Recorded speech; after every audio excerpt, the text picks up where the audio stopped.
National parks are beautiful, sure, but there's something about it that gets under your skin, something eerie that you can't quite put your finger on. I've spent a lifetime walking these trails, the ones that weave through the heart of the national park. It's a vast place, stretching far and wide, where the trees stand tall and proud, their leaves painting the sky in a million shades of green. Come fall, those leaves turn to fiery reds and golds, like the forest is ablaze with color. As a park ranger, this place has been my second home. I know its paths like the back of my hand. The hidden spots where the sun filters through just right, and the creeks that babble softly in the quiet. But even after all these years, there's still a part of it that feels unknown, mysterious. Sometimes, when I'm out there alone, it feels like the forest is watching me, whispering secrets I'm not quite able to hear. You'd think I'd be used to it, being out here day in and day out. But there's always this small knot of unease in my stomach, especially when the shadows grow long and the light gets that strange, dim quality to it. It's like the park changes when no one's looking, showing a face that's not meant for people to see. I've seen a lot in my time here. Storms that rage through the trees, animals that stalk silently in the underbrush. But there's something else, something deeper in the woods that feels off. Like I'm not the only one watching, not the only one waiting. That's the thing about this job. You see beauty, sure, but you also see things that don't quite make sense. Things that remind you this forest is old, older than any of us, and it's got secrets we're not meant to know. And let me tell you, sometimes those secrets, they want to be found. It was one of those late October afternoons when the chill in the air starts to bite, the kind that tells you winter's not far off. I was at the station, going over some reports when the radio crackled to life. A distress call. A group of hikers, lost somewhere deep in the forest. That's not uncommon around here. The park can be a tricky place, even for the experienced. But something about this call felt different, set my nerves on edge.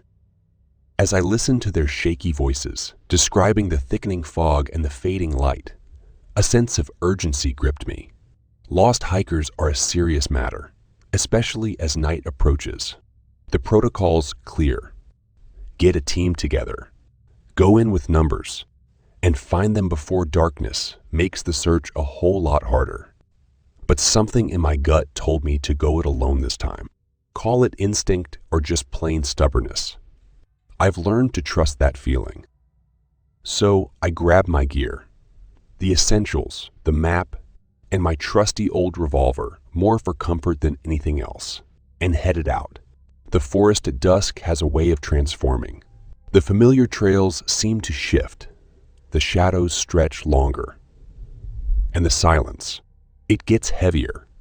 As I made my way deeper into the woods, I couldn't shake off the feeling that something was off. It wasn't just the quiet or the way the evening light slanted through the trees. It was like the forest itself was holding its breath, waiting for something. That unease, it's part of the job, I guess. But this was different. This felt personal, like the forest knew something I didn't. I couldn't help but wonder if I was walking into more than just a rescue mission. But when people are in trouble, you don't hesitate. You go in, even if every step feels like you're walking deeper into a mystery you're not sure you want to solve. As I ventured deeper into the heart of the forest, the world around me began to change. The trees, usually comforting in their stoic silence, now seemed to whisper secrets in a language I couldn't understand. The path under my feet, once familiar and welcoming, twisted into an unrecognizable labyrinth. With each step, the forest seemed to close in around me, the branches intertwining above to form a canopy that dimmed the waning light of day. The further I walked, the more I felt the oppressive silence of the woods. It was a hush, so profound it swallowed up every sound, even the crunch of my boots on the dry leaves. No birds chirped their evening songs. No small creatures rustled in the underbrush. It was as if the entire forest had paused, holding its breath in anticipation of something I couldn't see. I've been in these woods under every kind of sky, felt the wind and rain on my face, heard the trees groan and creak in the dead of night, but nothing had prepared me for this eerie stillness. It was like stepping into another world, one where time stood still and the normal rules of nature no longer applied. The air was thick, heavy with a sense of expectancy, as if the forest was waiting for me, or for something to happen. The path seemed to stretch endlessly, winding through the dense undergrowth in ancient trees. Shadows gathered in the corners of my eyes, shifting and moving in ways that defied logic. My heart pounded in my chest, a steady drumbeat that matched my quickening steps. I couldn't shake the feeling of being watched, followed by something unseen. It was a primal fear, the kind that sits deep in your bones, that something lurks just beyond sight. I reached for my revolver, not for any real hope of protection, but for the cold comfort of its familiar weight. My mind raced with the tales I'd heard over the years, stories of strange happenings in these woods that I dismissed as campfire tales. But out here, in the thickening gloom, those stories felt a lot more real. The forest seemed to play tricks on my senses. Sounds were muffled one moment, unnaturally clear the next. The fading light created illusions, shapes that seemed human but melted away when I looked directly at them. I kept moving, driven by duty and a growing sense of dread, a feeling that I was walking deeper into something unknown, something ancient and not entirely of this world.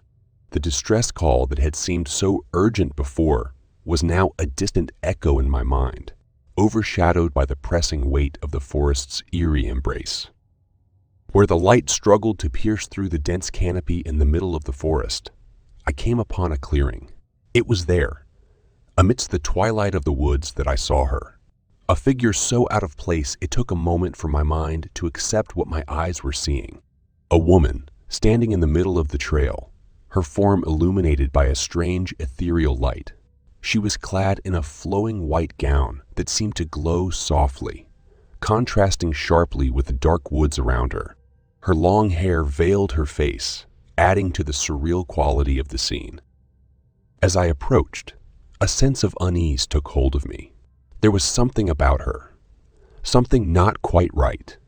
The air around her felt charged, electric, as if she were at the center of some unseen storm. Her stillness was unnatural, as though she were a statue rather than a living being. The forest, which had been oppressively silent, seemed to hush even more around her, the atmosphere thick with anticipation. I stopped a few paces away, my instincts screaming that this was wrong, that this was not just a lost hiker in need of help. The woman's presence was otherworldly, her very being an anomaly in the natural order of the forest. As I watched, rooted to the spot, she lifted her head. The movement was slow, deliberate, as if time itself had warped around her. When her face came into view, it struck a chord of primal fear in my heart. Her skin was unnaturally pale, almost translucent, and her eyes were a void, black and bottomless, devoid of any human warmth. Then the transformation began. It was a horrific spectacle, something out of a nightmarish fairy tale. Her body contorted, bones snapping and reshaping as she grew taller, her limbs elongating into grotesque proportions. Wings unfurled from her back, vast and translucent, shimmering with an otherworldly iridescence reminiscent of a dragonfly's. Her mouth, now wide and impossibly stretched, revealed rows of sharp, glistening teeth like those of a predator. My heart pounded in my chest, a mix of terror and disbelief coursing through me. This was beyond my comprehension, beyond anything I'd ever encountered in my years in the forest. The creature before me was a thing of nightmares, a being that defied the laws of nature. I stumbled backward, my mind reeling, trying to make sense of the horror unfolding before my eyes.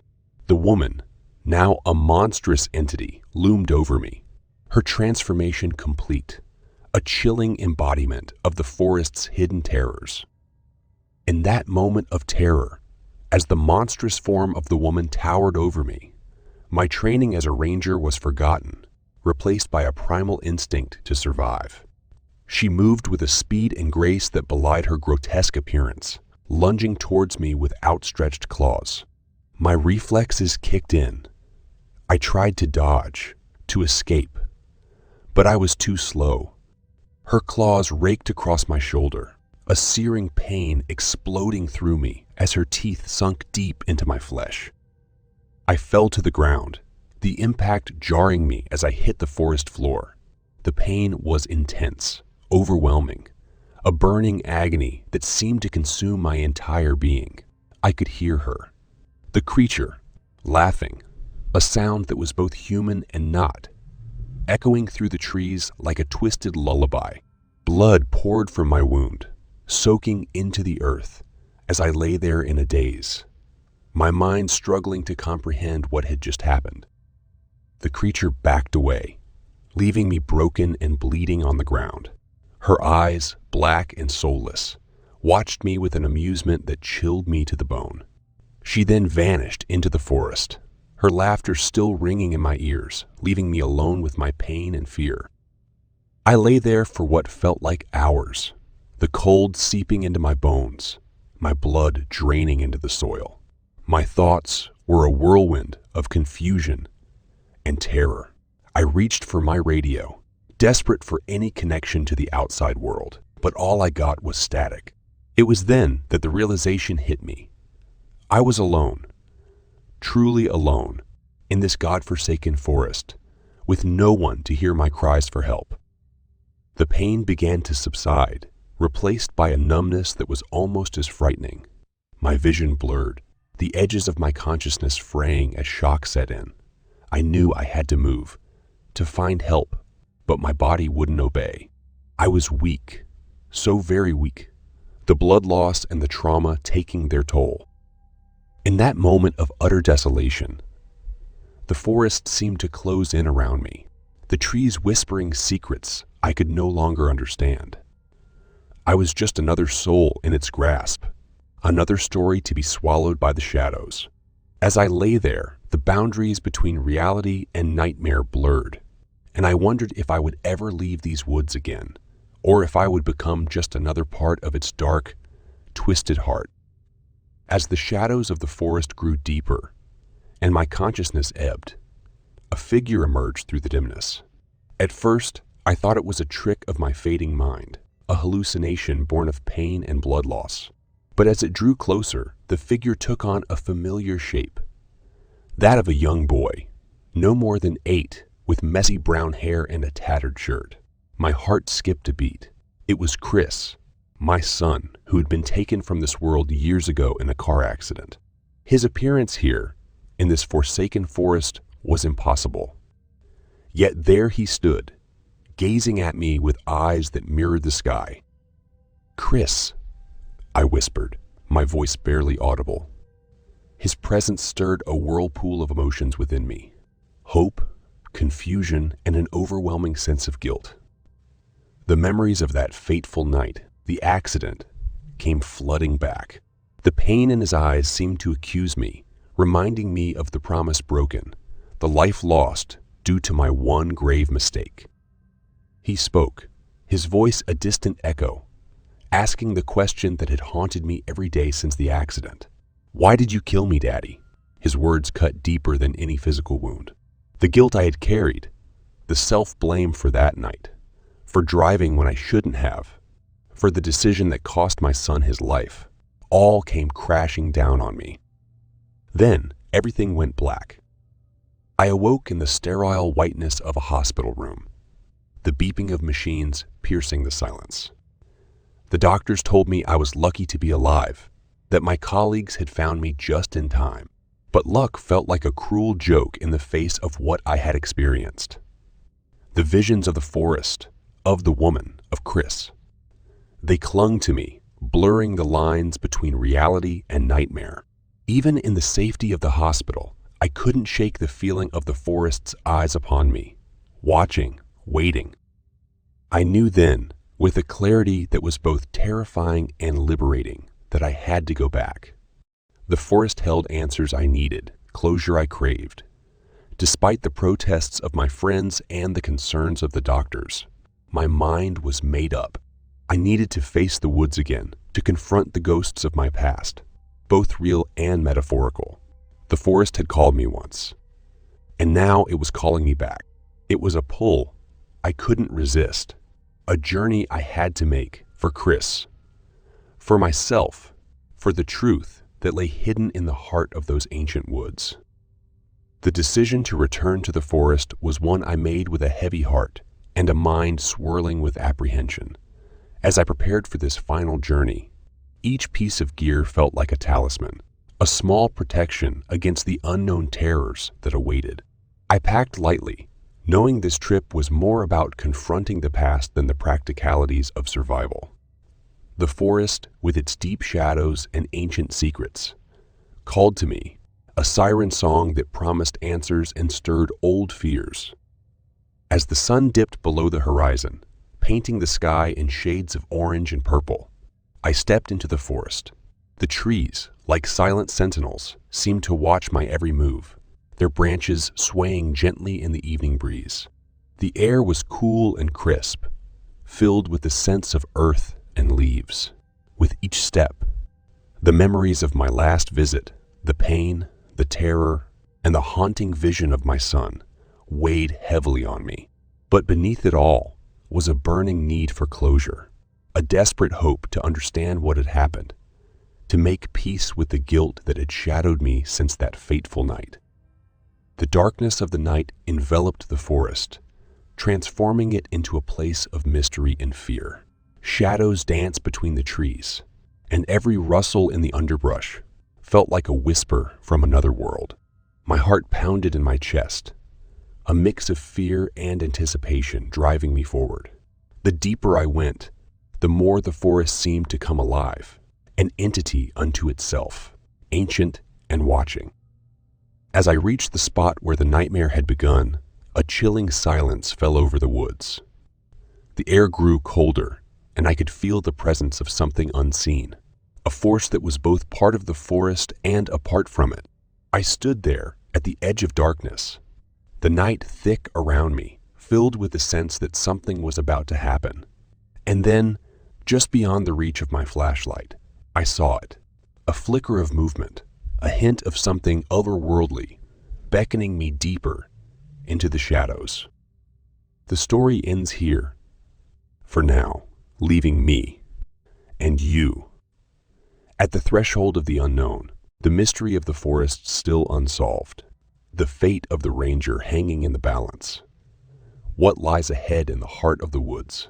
The answer remains hidden, shrouded in the whispers of the trees and the secrets of the night.